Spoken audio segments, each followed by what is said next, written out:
Fala, meu povo! Vamos estudar agora relevo brasileiro com as suas subdivisões de acordo com a classificação do Jurandir Ross. Primeira característica genérica do relevo brasileiro é a gente determinar que as nossas formas de relevo são altimetricamente rebaixadas. Então, via de regra, o relevo brasileiro tem altimetria rebaixada, tá? Então, altimetricamente rebaixada é o relevo brasileiro, com uma altitude que vai variar entre 1.000 e 1.500 metros. Raramente a gente vai ter altitude superior a isso. Combinado? Por que a altimetria do relevo brasileiro é rebaixada? Bom, primeiro, porque aqui no território brasileiro nós temos a predominância histórica ao longo do tempo geológico de processos erosivos. Então, o relevo brasileiro ele está geologicamente e historicamente exposto ao processo erosivo ou ao processo de desgaste.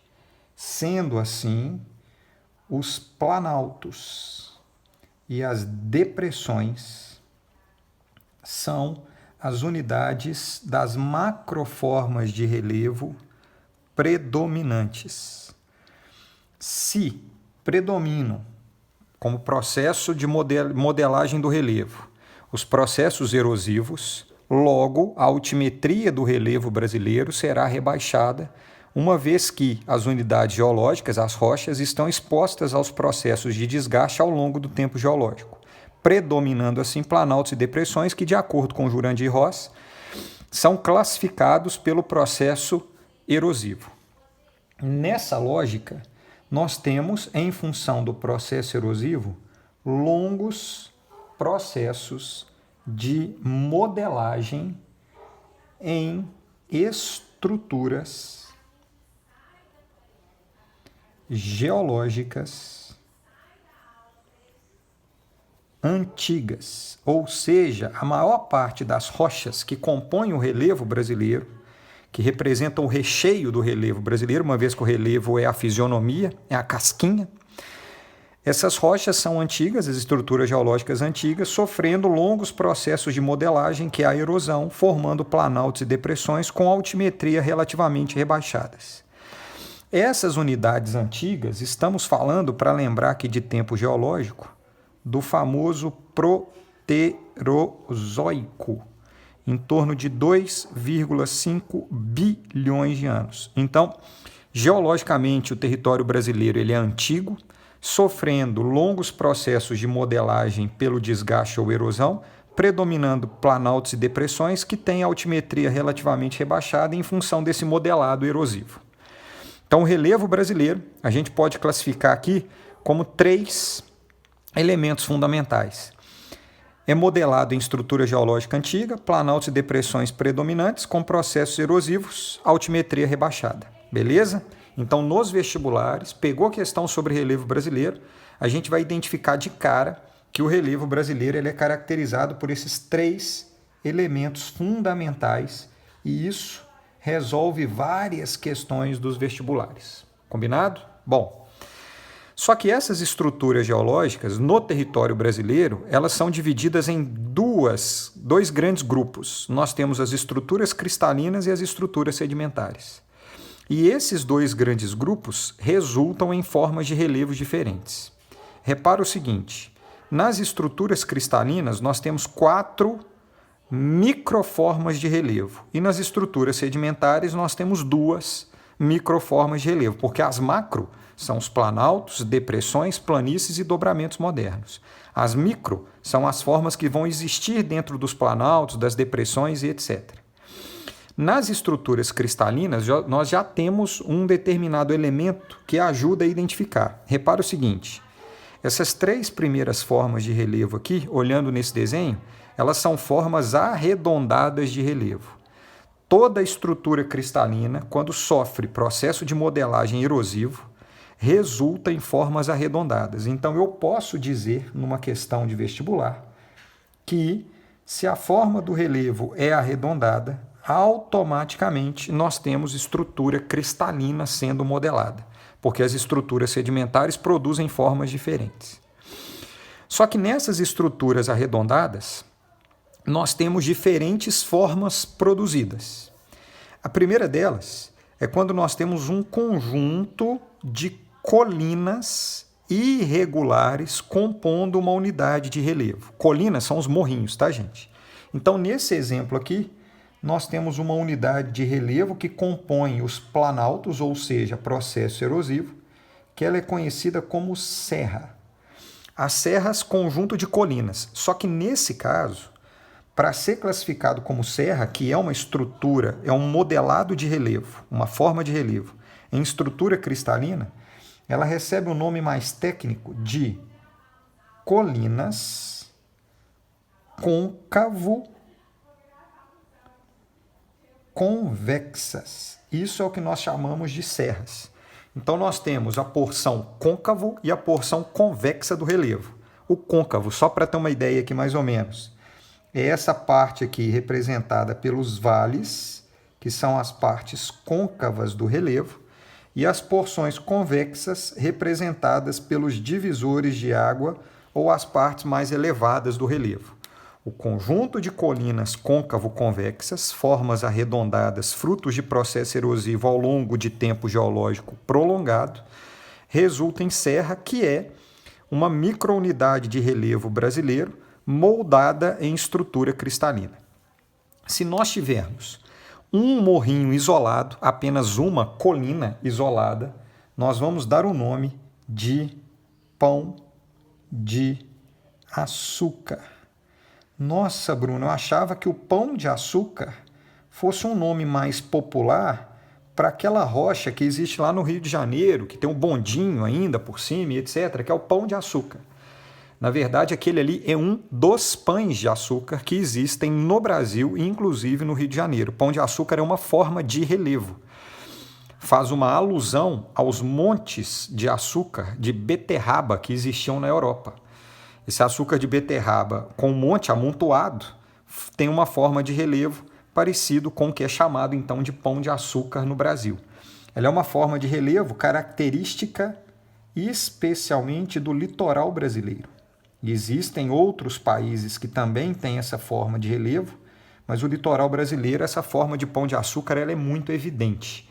Espírito Santo tem vários pães de açúcar, Rio de Janeiro vários pães de açúcar e o litoral brasileiro quase todo, ele é recheado de pães de açúcar, que é um montinho apenas, uma unidade, um monolítico granítico, ou seja, uma rocha cristalina chamado de pão de açúcar, que é uma forma de relevo. Só que se a gente tiver um conjunto de pães de açúcar, aqui eu coloquei como exemplo 3, se a gente tiver um conjunto de pães de açúcar, esse relevo muda de nome. Ele recebe o nome de Mar de Morros. O Mar de Morros, ele nada mais é do que um conjunto de pães de açúcar. Repito, se é monolítico, se é um só, a gente vai ter um pão de açúcar. Se a gente tem um conjunto de pães de açúcar, a gente vai ter os famosos mares de morros, caracterizados, então, como, puxando a setinha aqui, ó, fazer de uma cor diferente aqui para ficar bem bonitinho, caracterizado como um conjunto de pães de açúcar. Combinado? Muito bem. Também existe no território brasileiro, e ele é conhecido, esse conjunto de pães de açúcar, chamados de mar de morros ou mares de morros, ele é caracterizado como aqui as serras são colinas côncavo-convexas. O mar de morros, ele só tem a parte convexa, ele não tem a parte côncava. Então ele vai ser chamado tecnicamente de colinas policonvexas, também conhecido como mar de morros. Muito comum, especialmente nos estados de São Paulo e Minas Gerais. Beleza?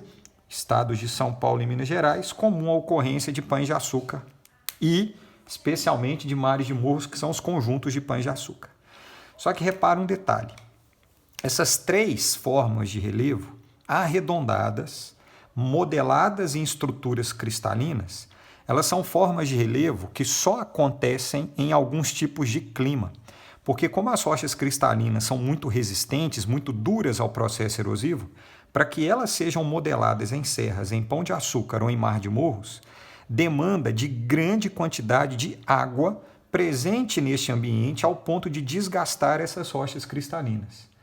Por isso, nós podemos afirmar que essas unidades de relevo, essas 3 que estão aqui, são unidades características de terrenos cristalinos com clima extremamente úmido. Então, estamos falando, no caso do Brasil, de clima tropical, tropical litorâneo e, em alguns casos, de clima equatorial. São climas com maior pluviosidade. Por que a gente precisa de clima úmido? Porque são unidades caracterizadas por alto processo erosivo. Então, a gente precisa produzir elevada erosão, desgaste, para chegar a essas formas de relevo. E a erosão principal é feita pela água, por isso a gente precisa de chuva para ter esse processo erosivo. E essa elevada erosão, esse elevado processo erosivo, é igual a topos arredondados. Então, significa que quanto mais arredondado for um relevo, mais identifica-se um relevo cristalino e mais identifica-se processo erosivo, chegando à conclusão de ocorrência de clima úmido em região de estrutura geológica antiga, predominantemente granito, gneiss, que são rochas cristalinas. Existe uma 4ª forma de relevo, também cristalina, só que repara que essa forma, o topo já não é arredondado mais, a gente tem uma forma de relevo um pouco mais, com uma geometria um pouquinho mais simétrica, um pouquinho mais certa, mais aplainada. Essa 4ª forma de relevo, também em ambiente cristalino, ela é chamada de Inselberg, que em alemão significa montanha de ilha, ou uma ilha em forma de montanha, Inselberg, ou também conhecida como Monadnock.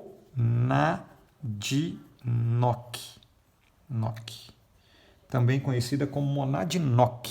Tranquilo? São os 2 nomes que não estão em português claro, que caracterizam essa 4ª forma de relevo cristalino, estrutura cristalina, porém não tem topo arredondado.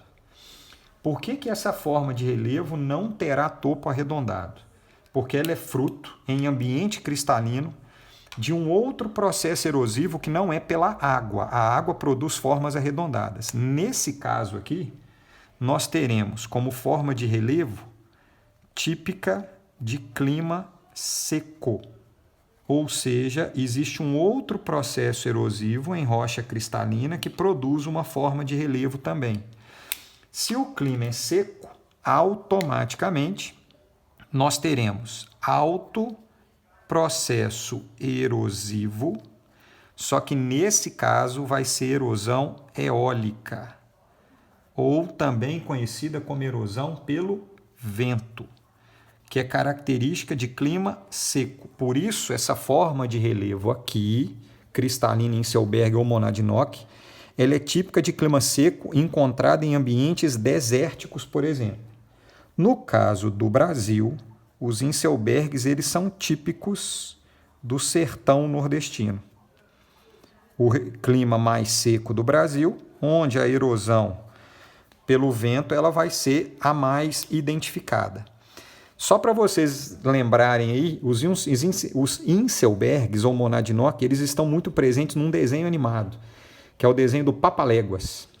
Papaléguas é uma ave que existe no deserto da Califórnia, nos Estados Unidos, que é perseguida pelo coiote. E aí a gente vê no desenho, a paisagem do desenho, ela é carregada de Inselbergs, que às vezes eles podem ter uma rocha aqui em cima, inclusive, que o Papaléguas, ele foge e o coiote tenta jogar essa rocha o tempo inteiro em cima do Papaléguas. Então, alguns relevos, em função desse processo erosivo, eles podem ficar em forma de taça. Eu vou fazer o desenho aqui que não fica brilhante, não, mas é um relevo em forma de taça, em função do processo erosivo.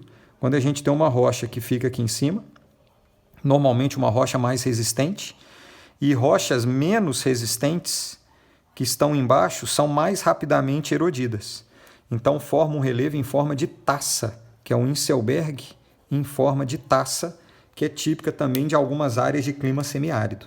No caso do Brasil é um pouco mais raro, mas pode acontecer também dependendo do tipo de rocha. Quando nós temos dois tipos de rochas diferentes e uma a erosão é mais intensa e a outra mais resistente, consegue ficar mais intacta ao processo erosivo, mas chama Inselberg do mesmo jeito. Então, em relevo cristalino, 4 microformas: Serra, Pão de Açúcar, Mar de Morros e Inselberg ou Monadnock. Em estruturas sedimentares, nós teremos outras formas de relevo. Na estrutura sedimentar, existem duas formas de relevo independente da característica climática. A primeira forma de relevo é um relevo altimetricamente elevado, caracterizado por rochas sedimentares depositadas em camadas de forma horizontal. Então, as camadas dessa rocha aqui, elas estão exatamente na horizontal, depósitos horizontalizados dessa rocha. Nesse caso, nós temos a formação de um relevo sedimentar que aqui no alto, reparem a forma de relevo, ele recebe o nome de chapada. As chapadas, elas representam relevo sedimentar altimetricamente elevado com deposição horizontal das camadas. Então, o que vai caracterizar uma chapada, além de ser um terreno sedimentar, são as camadas de sedimentos horizontais. Tranquilo? Esse tipo de relevo ele é muito comum no famoso Planalto Central brasileiro, que é o Brasil Central. A região de Brasília, por exemplo, ela está localizada numa região de estrutura sedimentar, de um planalto sedimentar com formação de chapada. Brasília, por exemplo, é completamente plana, é uma cidade planinha, caracterizado por essas rochas aplainadas. O topo da chapada, como ele é bem aplainado, ele vai receber o nome de mesa, então um relevo em mesa, ou também conhecido como um relevo em tabuleiro. Algumas questões de vestibular trazem como relevo tabular, ou relevo em tabuleiro, que é esse topo bastante aplainado do relevo. E o limite das chapadas, a borda das chapadas, essa grande declividade, recebe o nome de escarpa. As escarpas, na prática, galera, ela pode funcionar como um limite de uma chapada ou como um limite de uma serra, de um mar de morro, de um pão de açúcar ou de um Inselberg. Aqui no Inselberg, por exemplo, nós também temos a configuração de escarpas, que são esses cortes, essa quebra abrupta no relevo. Então, toda quebra abrupta de um relevo é chamado de escarpa. O segundo relevo sedimentar, ele não tem o depósito horizontal de camadas. Nesse relevo sedimentar, nós temos o depósito das camadas de forma inclinada. Essa configuração traz para a gente um relevo com uma topografia suave, que tende a ser plano, porém tem uma leve inclinação em função do depósito dessas camadas. Esse relevo é chamado de cuesta. Então, os relevos sedimentares são divididos em dois. São as chapadas e as cuestas. As cuestas nós temos como característica as camadas inclinadas em até 30 graus de inclinação, beleza? Então, inclinação é 0, ou seja, camadas horizontais chapadas. Dessa inclinação até 30 graus, a gente vai dar o nome de cuesta. As cuestas, elas são um pouco mais raras que as chapadas no território brasileiro e elas acontecem principalmente nos estados do Paraná, as cuestas paranaenses e São Paulo, com as cuestas do interior de São Paulo, compondo no conjunto da obra o chamado Planalto do Paraná, que pega São Paulo e Paraná. Enquanto a escarpa ela é o limite de uma chapada, podendo ser o limite também de uma estrutura cristalina, esse corte abrupto do relevo, a cuesta tem a sua parte da frente da cuesta, esse corte abrupto no relevo, chamado de fronte ou front da cuesta. Tranquilo? Os vestibulares mais específicos cobram esses nomezinhos mais específicos. De modo geral, o que a gente tem que saber é que em relevos cristalinos os topos são arredondados, exceto quando o clima é seco, e os relevos em estruturas sedimentares, o topo tende ao aplainamento, sendo chamados de relevo tabular, de mesa, chapadas ou cuestas. Combinado? Grande abraço!